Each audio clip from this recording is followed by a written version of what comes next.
نحمده ونصلي على رسوله الكريم أما بعد فأعوذ بالله من الشيطان الرجيم بسم الله الرحمن الرحيم قال رجلان من الذين يخافون أنعم الله عليهم ادخلوا عليهم الباب فإذا دخلتموه فإنكم غالبون وعلى الله فتوكلوا إن كنتم مؤمنين صدق اللہ العظیم۔ دیکھیے،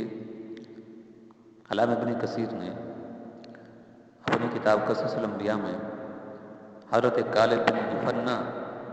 علیہ السلام کا تذکرہ کیے ہیں اور فرمایا کہ یہ بھی اللہ کے نبی تھے، پیغمبر تھے۔ اگرچہ قرآن کریم میں صراحت کے ساتھ ان کا تذکرہ نہیں ہے، البتہ جو سورہ مائدہ کی آیت نمبر 23 یعنی 23 آیت نمبر پڑھی گئی ہے، اس کی ضمن میں ان کا تذکرہ ملتا ہے تفسیر کی صورت میں، اور اس کو مفتی شفیع عثمانی صاحب نے اپنے معرفت القرآن میں یا پھر اسی طرح ان کی جو قصص الانبیاء ہیں جہاں سے زیادہ استفادہ ہم نے حاصل کیا، اس کے اندر اس کا تذکرہ نہیں کیا گیا۔ علامہ ابن کثیر نے ان کا ذکر کیا ہے، تو اس لیے مناسب سمجھا کہ ان کا بھی ذکر کر دیا جائے، کیونکہ عیسیٰ ابن مریم تھا تو ہم مکمل کر چکے ہیں، اس لیے کہا گیا تھا کہ جو ابن کثیر نے اختیار فرمائے ہیں 3 اور نبیوں اور پیغمبروں کے نام، ان کو ذکر کر دیتے ہیں۔ دیکھیے، ان کا نام تھا غالب بن یوحنا علیہ السلام۔ کہتے ہیں کہ موسیٰ علیہ السلام کے ہم اثر میں سے ہیں، ساتھیوں میں سے ہیں، اور انہی کے عہد کے لوگوں میں سے ہیں، بلکہ ان کا قریب کا تعلق تھا عیسیٰ ابن حضرت موسیٰ علیہ السلام کے ساتھ، اور اس طرح کہ ان کی جو مشیرہ تھی مریم، تو ان کی یہ شوہر تھے، تو وہ کہ حضرت موسیٰ علیہ السلام کی بہنوں ہی تھے۔ یہ اللہ تبارک و تعالی سے بہت زیادہ ڈرنے والے تھے، تقویٰ اور الہیت والے تھے، اور بہت زیادہ پرہیزگاری والے تھے۔ بنی اسرائیل کو جب حکم ملا تھا کہ تم جا کر قوم عمالقہ سے جہاد کرو، تو اس وقت انہوں نے انکار کر دیا تھا، تو جو ان کو سمجھانے والے تھے، ان سمجھانے والوں میں سے یوشع بن نون بھی تھے، اور یہ حضرت غالب بن یوحنا علیہ السلام بھی تھے۔ یہ دونوں تھے جو ان کو سمجھا رہے تھے، ان کو بتلا رہے تھے کہ اللہ کا خوف کرو اور جہاد کرو، اللہ کا حکم ہے، اللہ تبارک و تعالیٰ تم کو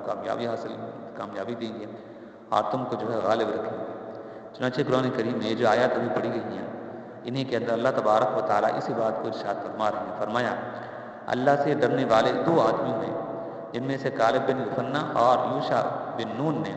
جن پر اللہ تبارک و تعالیٰ کا فضل ہوا تھا کہ تم ان پر حملہ کرتے ہوئے دروازہ میں تو پہنچ جاؤ، یہاں سے حملہ کرو اور آگے بڑھے تو صحیح، جب تم دروازے پر پہنچو گے، جب تم اندر دروازہ میں قدم رکھ لو گے تو یقیناً تم ہی غالب آ جاؤ گے۔ یہاں سے لڑو، لڑتے لڑتے جب وہاں پر پہنچو گے، دروازوں سے اندر داخل ہوگے، وہ جو شہر کا ہر طرف سے انحصار تھا، اس طرح کہ ہمارے ملتان کے دیکھیں کہ ہر طرف سے دروازے ہیں اور شہر جو ہے ایک طرح انحصار میں ہے، تو جب اس طرح تم پہنچو گے اور وہاں پر غالب تم رہو گے، اندر داخل ہو جاؤ گے، بس وہ تمہارے لیے شہر بھی پتہ ہو جائے گا، ایلیا کے شہر۔